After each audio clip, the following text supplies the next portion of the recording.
Welcome to my YouTube channel bio smart academy. जैसे कि आप लोगों को पता है कि मैं CSI NET DBT ICMR GATE इन सब का प्रिपरेशन करा रहा हूँ और ऑनलाइन कोर्सेज डाल रहा हूँ और कोशिश करूँगा जल्द से जल्द आप लोग के लिए ये सारे कोर्सेज मैं कंप्लीट करा सकूँ। नेट के जो सारे मॉड्यूल्स हैं मैं कंप्लीट कर सकूँ। तो सबसे इम्पॉर्टेंट एक बहुत ही इजी मॉड्यूल है जो मैंने ये पकड़ा है, वो है इम्यूनोलॉजी। मैं कोशिश करूँगा कि इम्यूनोलॉजी जल्द से जल्द कंप्लीट कराऊँ और आप लोग भी मेरे साथ रहिए और ज़्यादा से ज़्यादा शेयर कीजिए और अपने उन दोस्तों के साथ शेयर कीजिए जो ये सारे एग्ज़ाम्स के प्रिपरेशन कर रहे हैं, ताकि उनके लिए भी हेल्पफुल रहे। तो जैसे कि आप लोगों को पता है, जो लोग मेरे को फॉलो कर रहे हैं, जो लोग मेरे चैनल को सब्सक्राइब किए हैं, जो लोग देख रहे हैं, कि मैंने 3 बहुत ही इंपॉर्टेंट लेसन ऑलरेडी अपलोड कर दिया है और अभी तक आप लोगों ने अगर नहीं देखा है तो अभी जाइए और वो सारे लेसन्स देखिए, बिकॉज सारे के सारे लेसन्स सीएसआई नेट एग्ज़ाम के लिए बहुत ज़्यादा इम्पॉर्टेंट है। इसे सारे लेसन्स आप जाइए और देखिए। तो आज का जो नया लेसन है, मैं सोचा कि कुछ इम्पॉर्टेंट जो टर्म है इम्यूनोलॉजी के, वो सारे टर्म के ऊपर थोड़ा डिस्कशन कर लिया जाए।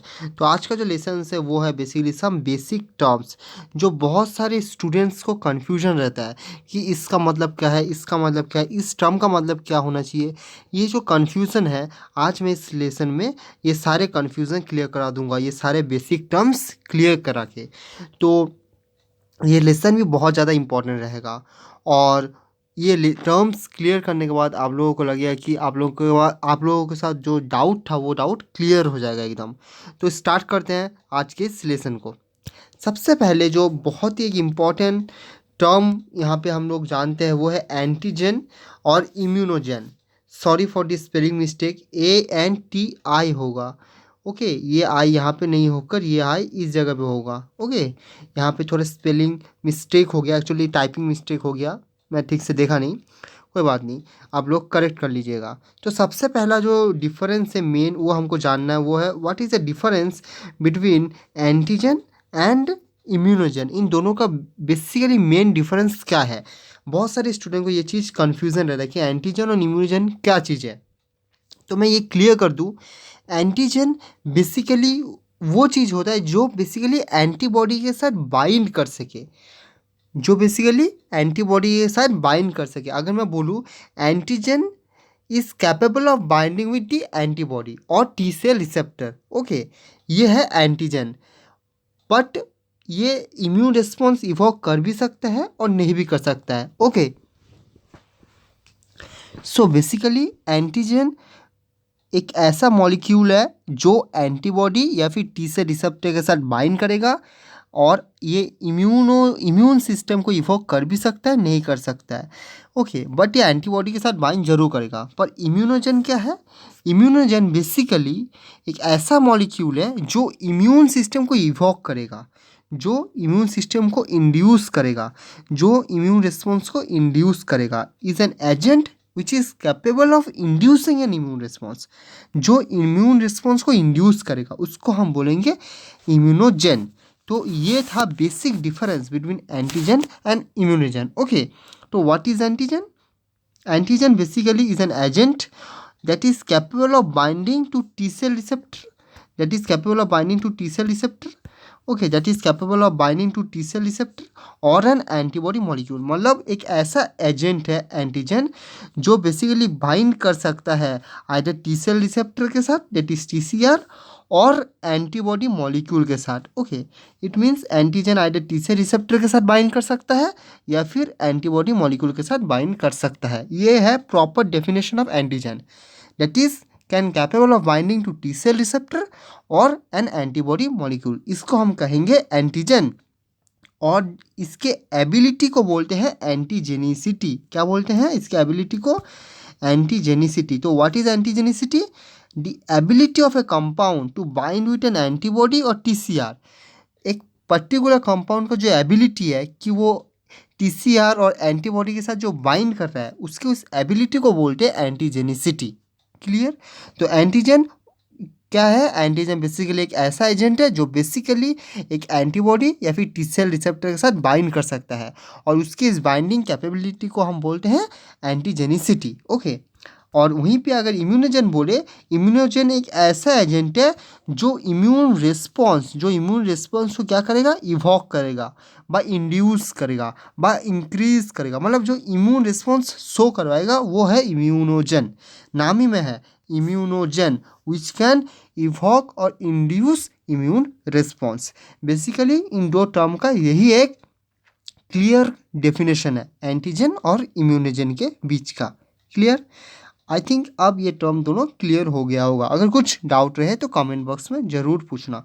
Now the distinction between the term, in terms के बीच का जो डिस्टिंक्शन है इज़ नेसेसरी है because there are many compound, बहुत ऐसे कंपाउंड है जो कैपेबल है, जो इंड्यूस कर सकते हैं इम्यून रिस्पॉन्स को, but they are capable of binding with components of the immune system that have been induced specifically against them. Thus all immunogen, जितने भी यहाँ पे ये पॉइंट हमको हाईलाइट मैं कर देता हूँ, all immunogens are antigens but not all antigens are immunogens. Okay, all immunogens are antigens but not all immunogens are antigens but not all antigens are immunogens. ठीक है, जितने भी इम्यूनोजन है वो सारे एंटीजन है, बट सारे एंटीजन इम्यूनोजन नहीं है। बिकॉज क्यों? सी देखिए, मैंने क्या कहा, इम्यूनोजन क्या करेगा, हमेशा इम्यून रिस्पॉन्स को इंड्यूस करेगा, हमेशा इम्यून रिस्पॉन्स को इवॉक करेगा। ओके, हमेशा इम्यून रिस्पॉन्स को क्या करेगा, इंड्यूस करेगा। तो इम्यूनोजन, सारे जो एंटीजन है वो इम्यूनोजन हो सकते हैं, क्योंकि बहुत सारे ऐसे एंटीजन हैं जो एंटीबॉडी के साथ बाइंड करके इम्यून रिस्पॉन्स को इंड्यूस कर सकता है। ओके, इसीलिए सारे इम्यूनोजन एंटीजन हो सकता है, बट सारे एंटीजन इम्यूनोजन नहीं हो सकता, बिकॉज सारे एंटीजन बाइंड करके इम्यून रिस्पॉन्स को इंड्यूस करे ऐसा कोई मतलब नहीं है। सिंपल ऐसे बाइंड करके भी रह सकता है, इम्यून रिस्पॉन्स को इंड्यूस नहीं भी कर सकता। इसीलिए सारे एंटीजन इम्यूनोजन नहीं है, क्योंकि इम्यूनोजन होने के लिए, इम्यूनोजन वाला जो प्रॉपर्टी है उसके लिए इम्यून रिस्पॉन्स का इंड्यूस होना या फिर इम्यून रिस्पॉन्स का इवॉक होना बहुत ज़्यादा ज़रूरी है। इसीलिए सारे एंटीजन इम्यूनोजन नहीं हो सकते, बिकॉज सारे एंटीजन इम्यून रिस्पॉन्स को इंड्यूस नहीं कर सकते, बट सारे इम्यूनोजन एंटीजन हो सकते हैं, बिकॉज ऐसे बहुत एंटीजेंस है जो इंड्यूस कर सकते हैं इम्यून रिस्पॉन्स को। ओके, इसीलिए वो एंटीजेंस जो इम्यूनोजन को इंड्यूस कर सके उसको हम कहेंगे इम्यूनोजन।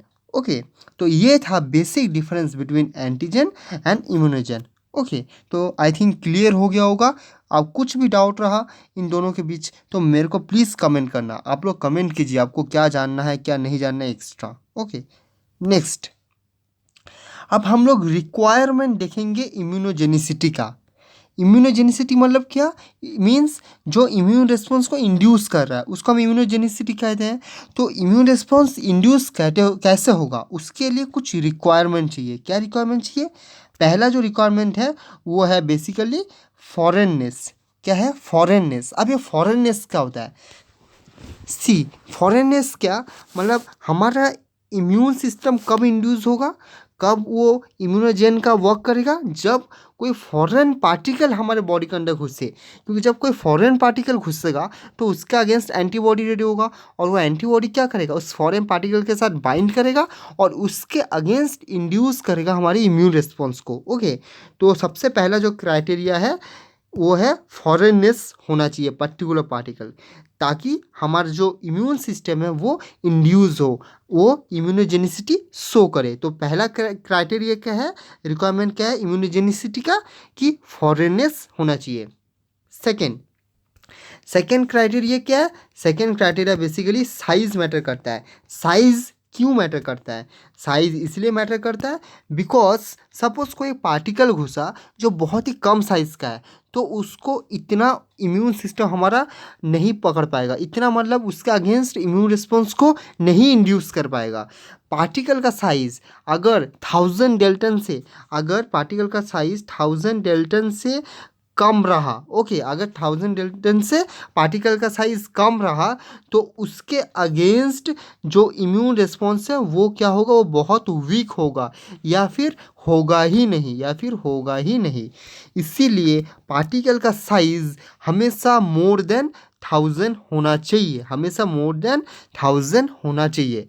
स्पेशली अगर पार्टिकल का साइज़ लगभग 6000 के ऊपर या फिर और ज़्यादा रहे, तो जितना ज़्यादा पार्टिकल का साइज होगा उतना अच्छा इम्यून रिस्पॉन्स इवॉक होगा, उतना ज़्यादा इम्यूनोजेनिसिटी बढ़ेगा। ओके, स्मॉल जो सब्सटेंस है वो हमेशा डिक्रीज करता है इम्यूनोजेनिसिटी, और जो लार्ज सब्सटेंस है वो हमेशा इंक्रीज करता है इम्यूनोजेनिसिटी, हमेशा इंक्रीज करता है इम्यूनोजेनिसिटी। इसीलिए साइज के हिसाब से अगर हम लोग देखें तो जो मोस्ट एक्टिव इम्यूनोजेन है, जो मोस्ट एक्टिव इम्यूनोजेन है उसका हमेशा मॉलिक्यूलर मास होता है लगभग लगभग कितना होता है मॉलिक्यूलर मास, लगभग कितना मॉलिक्यूलर मास होता है मोस्ट एक्टिव इम्यूनोजेन का, लगभग कितना मॉलिक्यूलर मास होता है, लगभग 50 मीन्स लगभग इतना होता है 1 lakh dalton, 1 lakh dalton. Okay, 1 lakh dalton. अगर 1 लाख डेल्टन मॉलिक्यूलर मास रहा तो वो होगा मोस्ट एक्टिव इम्यूनोजन। क्या होगा? Most active immunogen. It means यहाँ पे साइज बहुत ज़्यादा मैटर कर रहा है। साइज जितना ज़्यादा होगा उतना अच्छा इम्यून रिस्पॉन्स इवॉक करेगा और उतना ज़्यादा एक्टिव होगा हमारे इम्यूनोजन। ओके, तो साइज़ यहाँ पे एक बहुत ज़्यादा इंपॉर्टेंट फैक्टर हो गया। ओके, तो साइज और फॉरेननेस दो इंपॉर्टेंट फैक्टर के बारे में मैंने डिस्कस किया। अब देखते हैं तीसरा इंपॉर्टेंट फैक्टर।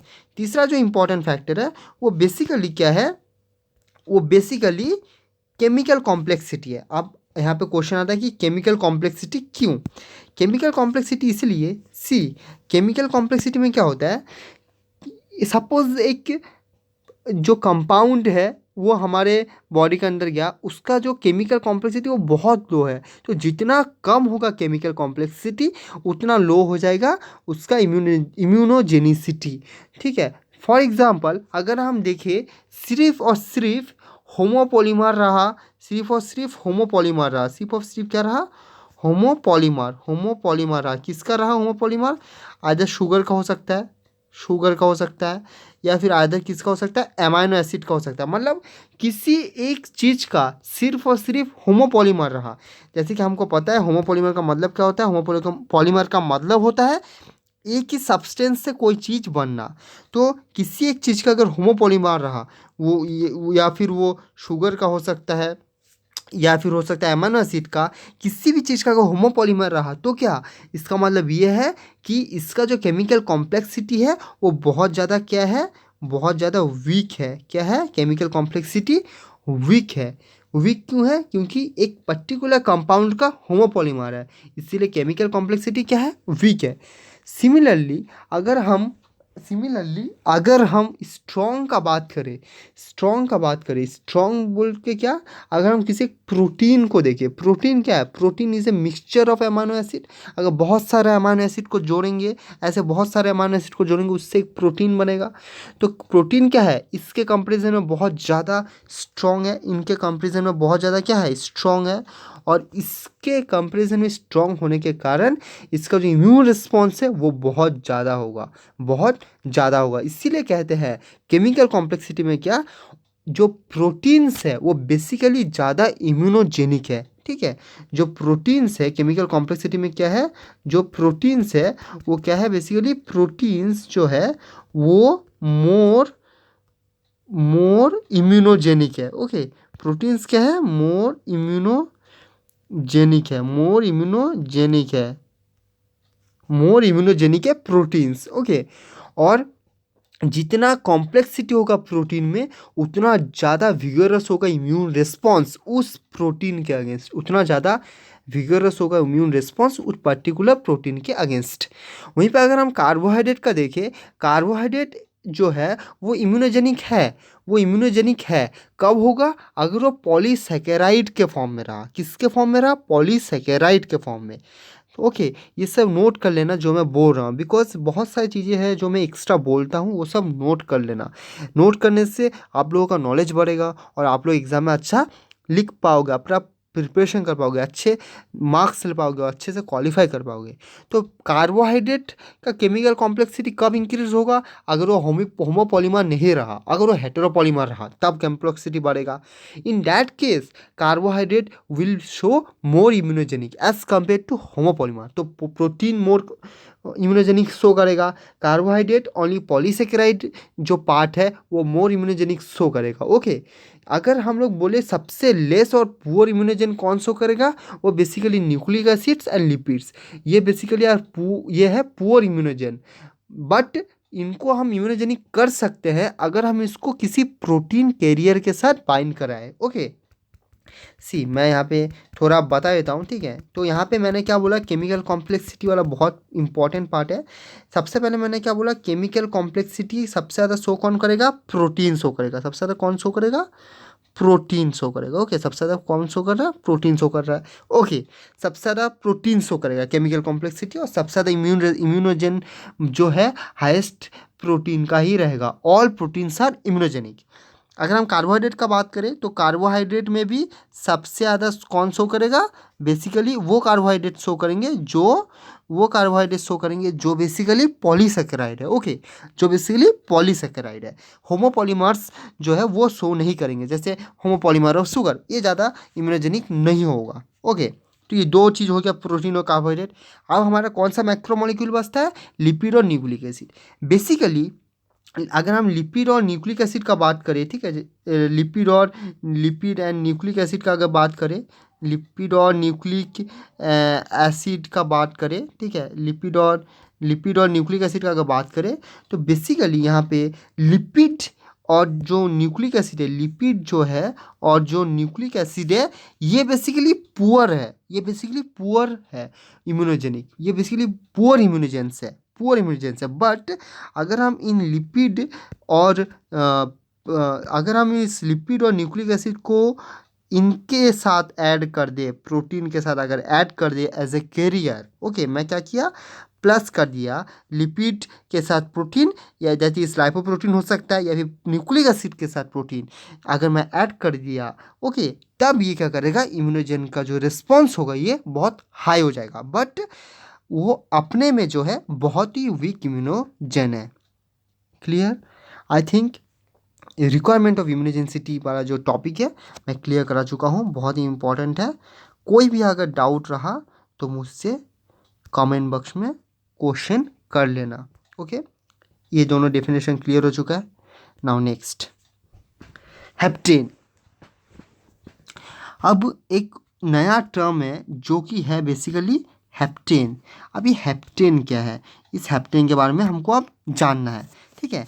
तो हेप्टेन एक्चुअली है क्या, अगर मैं क्लियर कट बोलूँ कि हेप्टेन वो सब्सटेंस है जो इंड्यूस नहीं कर पाता इम्यून रिस्पॉन्स, क्यों इंड्यूस नहीं कर पाता, because of low molecular weight and chemical simplicity. क्योंकि हेप्टेन का जो मॉलिक्यूलर वेट है वो बहुत ही ज़्यादा कम है, और केमिकल सिंप्लिसिटी भी बहुत ज़्यादा है। ओके, तो केमिकल, जैसे कि मैंने पहले ही कहा था, केमिकल कॉम्प्लेक्सिटी होगा तभी इम्यूनोजेनिसिटी शो पाएगा। साइज़ बहुत ज़्यादा होना चाहिए तभी इम्यूनोजेनिसिटी शो कर पाएगा।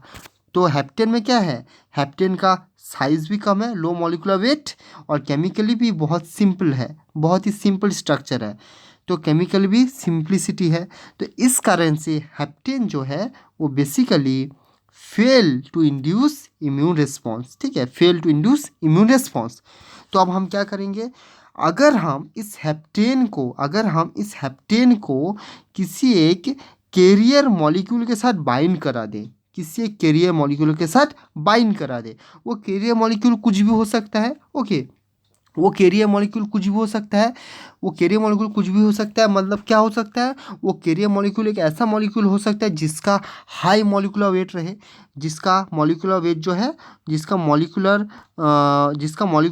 है वो बहुत ज़्यादा हाई रहे। ओके, जिसका मॉलिक्यूलर वेट क्या है, बहुत ज़्यादा हाई है उस कैरियर मॉलिक्यूल का, या फिर उस कैरियर मॉलिक्यूल का जो केमिकल स्ट्रक्चर है वो बहुत ज़्यादा कॉम्प्लेक्स है। ओके, बहुत ज़्यादा कॉम्प्लेक्स है केमिकल स्ट्रक्चर। ओके, या फिर मॉलिक्यूलर वेट बहुत ज़्यादा है, इस कैरियर मॉलिक्यूल का मॉलिक्यूलर वेट बहुत ज़्यादा है, या फिर इस कैरियर मॉलिक्यूल का जो केमिकल स्ट्रक्चर है वो बहुत ज़्यादा कॉम्प्लेक्स है। ओके, तो ऐसे कैरियर मॉलिक्यूल का अगर हम हेप्टेन के साथ बाइंड करा दे या फिर ऐड कर दे तो फिर क्या होगा, हेप्टेन इंड्यूस कर पाएगा, immune response. Means hapten induce मतलब hapten enhance, hapten enhance, hapten evoke and hapten induce, मतलब इम्यून रिस्पॉन्स शो कर पाएगा। पर अगर हम कैरियर मॉलिक्यूल को हटा दें तो हैप्टेन क्या कर पाएगा, fail to induce immune response, कभी भी इम्यून रिस्पॉन्स शो नहीं कर पाएगा। क्यों? बिकॉज हेप्टेन का जो मॉलिक्यूलर वेट है वो बहुत ही कम है और केमिकली बहुत ज़्यादा सिंपल स्ट्रक्चर है।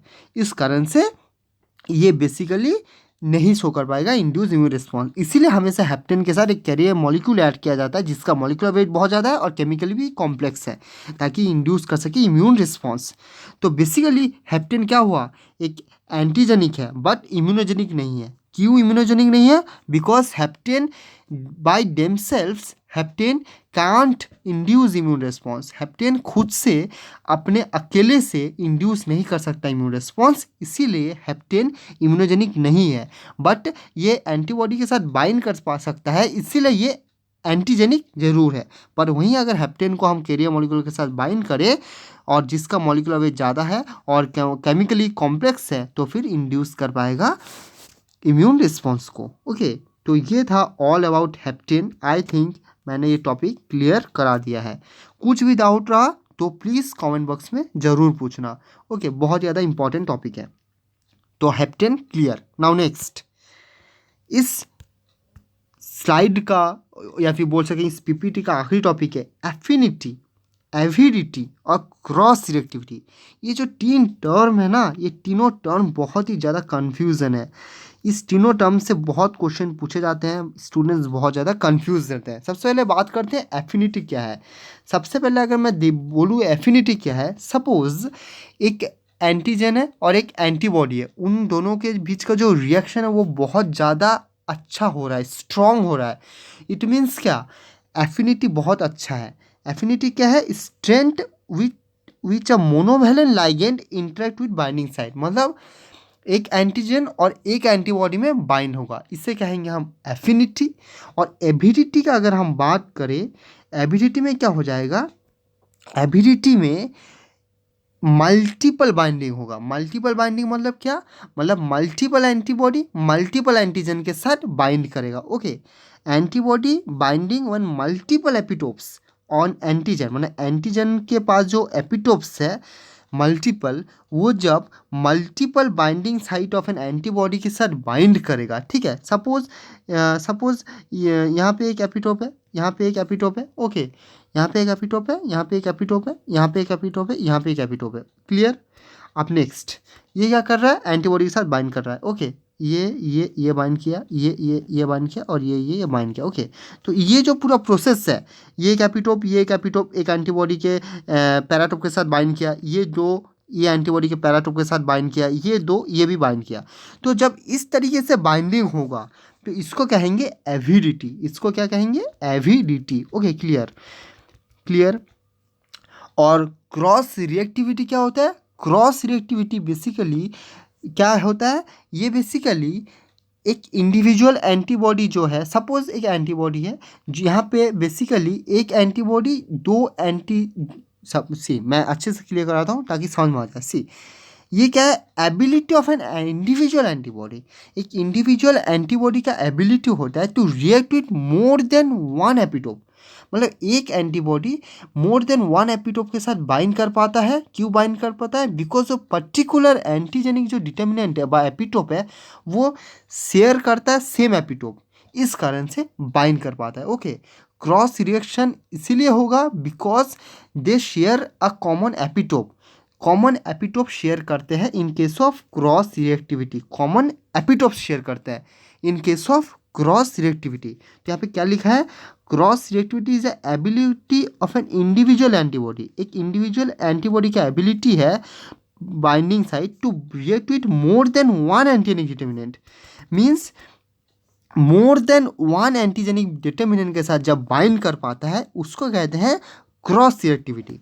सी, it arises because antigen share a common epitope. Okay, मैं क्रॉस रिएक्टिविटी का सपोज मैं एक एग्जांपल लेके दिखा रहा हूँ, ठीक है। सपोज ये एक एंटीजन ए है। ओके, ये एंटीजन ए है और ये क्या है, ये एंटीजन बी है। ओके, तो यहाँ पे क्या हुआ, दो अलग एंटीजन हो गया, पर यहाँ पे जो एंटीबॉडी बाइंड कर रहा है वो एक ही एंटीबॉडी बाइंड कर रहा है, एक ही एंटीबॉडी इनके साथ क्या किया, बाइंड किया। ओके, एक ही एंटीबॉडी इनके साथ क्या किया, एक ही एंटीबॉडी इनके साथ क्या किया, एक ही एंटीबॉडी इनके साथ बाइंड किया। मतलब यहाँ पे एंटीजन एक है, दो है, एक एंटीजन ए है, एक एंटीजन बी है, मतलब दो अलग एंटीजन है, बट यहाँ पे एंटीबॉडी एक ही है, एंटीबॉडी एक ही है। ओके, बट ये सिंगल एंटीबॉडी दोनों एंटीजन के साथ बाइंड कर पा रहा है। क्यों?